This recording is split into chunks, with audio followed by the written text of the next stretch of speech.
that central midfield role where you're most comfortable, or is centre half? Like what at Leeds, where are you hoping to be? On the pitch. This is the official Leeds United podcast. So, without further ado, one of the stars of the weekend's game, Ethan Ampadu. Welcome to the show. How you doing, mate? Thank you very much. Yeah, doing well. A bit tired after yesterday, but normal. But yeah, pretty good. Thank you. That was an interesting welcome to the new league we find ourselves in there on Sunday. How did that all go for you? Game of two halves, you can say, really, to be honest. Like, I'm sure when we were 2-0 down, there wasn't the best feeling going around, to be honest with you. But you know, I think we showed in the second half, you know, what we can do. Even the first half, we dominated quite a bit.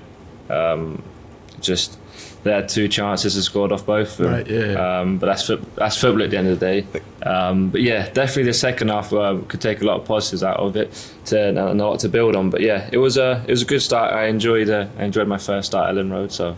I've got to say, it was two coach-killing moments. I hate them games. Played in them before, Ethan, you know what I mean? It's the domination of the first half as well as the second half was brilliant. Now, It's just that sucker punch. So I was doing the LUTV and I was having a chat and trying to say at half-time about what Daniel Farke would be saying in there. So can you just give us a quick little insight as to what went down in there, what was said or what was shown? Did you get shown the positive moments in the first half? Yeah, I think so. Obviously, you can't take away the two goals because they were half time with 2-0 down, but it was more about talking about the positive bits, what we needed to do, stay calm, you know, not trying to go long ball, trying to keep playing the way we did, because even through the first half we created a lot of opportunities, a lot of moments through the way we play, so really and truly it was just about doing that and staying calm and staying patient with it. Obviously it helps when you score a goal quite quickly. But even if we hadn't, we were all confident enough that, it did fall out. We were all confident enough that we were going to get back into the game. So yeah, that was basically the message.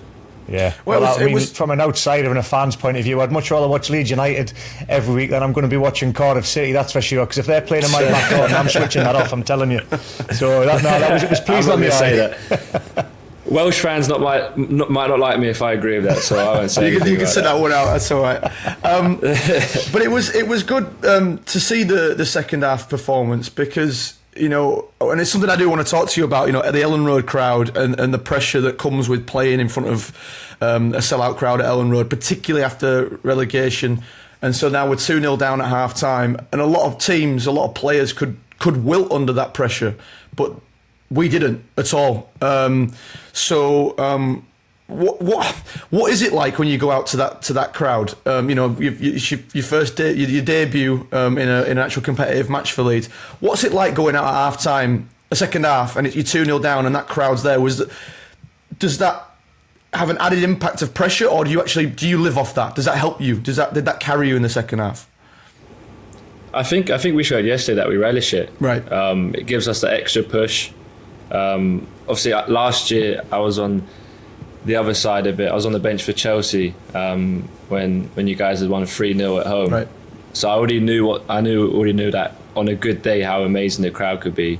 But I think yesterday at half time going in second half showed like they really do stay behind us, even when like say one of the halves hasn't gone so well. And yeah, like you said, it gives you that push, it gives you that extra little bit of bite. And I think just the second half we dominated quite a lot, and I think the fans definitely played a part of that. Well, you've just ticked the boxes for the fans there, because that for me, I've played in a lot of games there at Elland Road. I had some major European nights, but I was actually saying on that day, that Chelsea match when it was 3-0, that's one of the craziest atmospheres I've ever seen at Elland Road. So obviously that's resonated with what you'd witnessed. Was that part? Did that play a part when you heard Leeds were interested in coming here? Did you realise that this could be a place where I can really settle in because of that fan base? No, definitely. Yeah, no, definitely. It's one of those where we're in the league we're in now. Obviously, as you know, the history of Leeds it's a massive club, and comes with that is a massive support. So yeah, definitely everything around the Leeds package played a massive part of that. All Leeds, aren't we? the official Leeds United podcast. How are you settling in the city? I mean, you've been here like a month or so now, maybe. How are you all finding it? How are you settling in? Honestly, pretty easy, to be fair. As you guys know, you speak to lads quite a bit. They're all pretty easy to get on with. Pretty easy to welcome me in. So that's obviously been a help. In terms of city, I haven't really spent too much time in there. It's typical it sounds. I don't want to say I'm a boring guy. I just go train and I go home. Right. My little one's been up here once, so I just kind of spend the time with him. But when he's not been here, he obviously moving house and everything. So when everything gets settled, he'll move up here. So yeah, I'm waiting for him to come up to really see what Leeds is about. That's interesting. That's because obviously you're only 22, but you've been all over. You know, you've been at Chelsea since you were a kid, but then you've been out on loan a couple of places. Now you're at Leeds. How hard is that with a young family, and especially just being so young yourself? Like you said there, so your family's not up yet. That you've just come yourself to begin with. How difficult is that? My girlfriend's been up here. Right. Girlfriend's been up, so it's been quite easy. Right. She takes care of me quite well, so I can't complain with that. But yeah, to be fair, obviously it has its challenges, having a baby, but it's the best thing ever, and I'll always say that.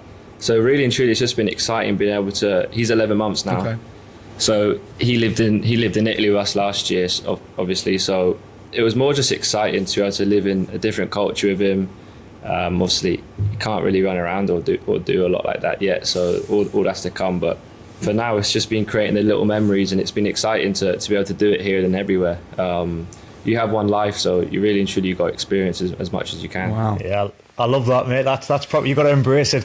I remember I've got twin boy and girl. They've just turned 16, Ethan, so make the most of it, pal, because they grew up damn quickly. But I made a transition from England to go and take them over to Australia when they were 2 years of age, and it seemed like a great thing at the time. But when the kids have got projectile vomiting on the flight going to Australia, me and the wife were thinking, what are we doing here, man? This could be an absolute nightmare. But like you say, you embrace it, life experiences, eh? No, definitely. Yeah, that was definitely a challenge. It sounded like a long flight with twins, so yeah. Mate, tell us about it. But they've survived. We've got through it, but we're back in England now. Sunny England, not. Oh, good. I just want to say... Today it's not too bad, to be fair. I had a lad... Today the weather's okay. I had a player sign with me at a very, very similar time back in 99-2000. He came from Chelsea, a defender, Michael Dubry. Now, Dubes, we lived together in a hotel for 3 months, and it was so funny. He'd come from the London scene, and he was coming to Leeds, and it was so funny. He used to ring me up and knock on my door and say, "Bridgie, we're going out. I need to get some food in town." I'm like, "Dubes, it's 11:30 at night, man." He was like, "Yeah, this is what we do in London." And I was like, "Mate, everywhere's shut. This doesn't happen up here." No, I bet, And it used to annoy the hell out of him. So you're not one of them, are you? No. Everything with me gets done pretty early, but I had that the other day. My girlfriend grew up in London. Yeah. And we just wanted to go to one of the shops to buy something, but here obviously the shop shut at 8 o'clock, don't they? Whereas obviously, as you say, the same story in London, it's on till midnight. So yeah, it was, I had that same experience. His biggest pain in his backside. He was like, man, but we adapted. He got the culture right in the end. Listening on together. I just mentioned there about how you've got a young son, and we had Charlie Cresswell on last week, and his dad used to play for Leeds. But am I right in saying that your dad was a footballer as well? Yeah. So was there an inspiration there? Did he offer you any advice as you've been coming up through the ranks? And is it something that you're going to hopefully pass on yourself? Well, I hope so. I hope he'll grow up to be better than me. Right now he's not really playing with the football so much, but hopefully as he gets older, we'll give him the football a little bit more. But growing up, to be honest, my dad was always there for advice if I needed it, or if he felt like he needed to tell me something. But it's been always rather a father-son with me and my dad, rather than a player and a coach. That's nice. Obviously, when there's obviously things to speak about when you make a move, you go on loan, or this move here to Leeds, which you can have a more serious chat. But it's been quite helpful. My dad's just tried to let me get on with it, and make mistakes myself, experience things myself, and then be there for when it's needed. And I think, as you say, growing up, when you're around a father who plays football, you kind of just get drawn into that lifestyle anyway.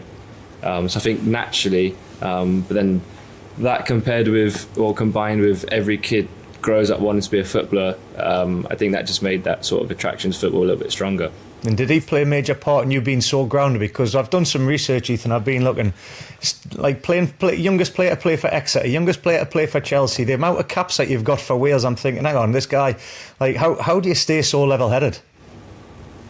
Yeah, like you said, my mum, my dad, my sister, also my girlfriend now. If I'm ever out of line, they're the first ones to tell me. So yeah, it's pretty hard for me to get out of line, but. Yeah, they're definitely a massive part of who I am and what I am like now. I'm really looking forward to seeing, not just, I mean, we're going to talk to Bridgie in a second about, he's been talking about some of your qualities that you're going to bring this year. But I'm looking like, so you've already been captain of Wales at 22. Like, it's crazy. I feel like you've been around for years and you've achieved all this stuff. And then someone told me that you're only 22 today, and I was like, how is that even possible? I'm so looking forward to some of your leadership qualities this year, because, you know, obviously we've retained a couple of lads from last season, but we're also trying to bleed through a lot of the younger ones. But you yourself must feel, even at 22, like one of the senior players. So I'm really looking forward to that. Is that something that you're, even though you're new, you're keen to play that kind of role? I'd be comfortable to play that kind of role. I think it's more to the position I play on the pitch. Right. You know, you're in the centre, you've kind of got to control everything. If you're a little bit here then everywhere, you sort of lose the middle of the pitch. So I think that naturally comes with playing in the position I do, but also growing up, I always played an age group above or two age groups above. So I think that side of it's helped me just grow as a person and become maybe more of a mature person, which I think maybe sometimes I do forget that I'm only 22 as well. But I think the good thing with that is I've got so much to learn and so much to develop, and from all the experiences that I've got so far, which I've been grateful for, you know, I can use them to help others around me. And is that central midfield role where you're most comfortable, or is centre half? Like what at Leeds, where are you hoping to be? On the pitch. What an answer that is. I hope anyway. Oh, classic. Matt, you know when you used to go for them interviews for the jobs and you used to look to get them big movies and all, say what's it like? I just wanted to get the job. Just want to be in it, mate. Just want to be in it. No, exactly. Just to play. Obviously, as everyone knows, I can play as a midfielder or as a defender. In pre-season, his first game, I played as a midfielder. I feel comfortable in both. Normally, to be honest, my answer changes with that question, depending on where I've played recently. So last year, if you'd asked me when I was in Italy and I played as a defender, I would have told you a defender. But now, being here, played as a midfielder, I've enjoyed the role. Still got a lot to improve in it, but I've enjoyed it so far, and I feel pretty comfortable. This is the official Leeds United podcast.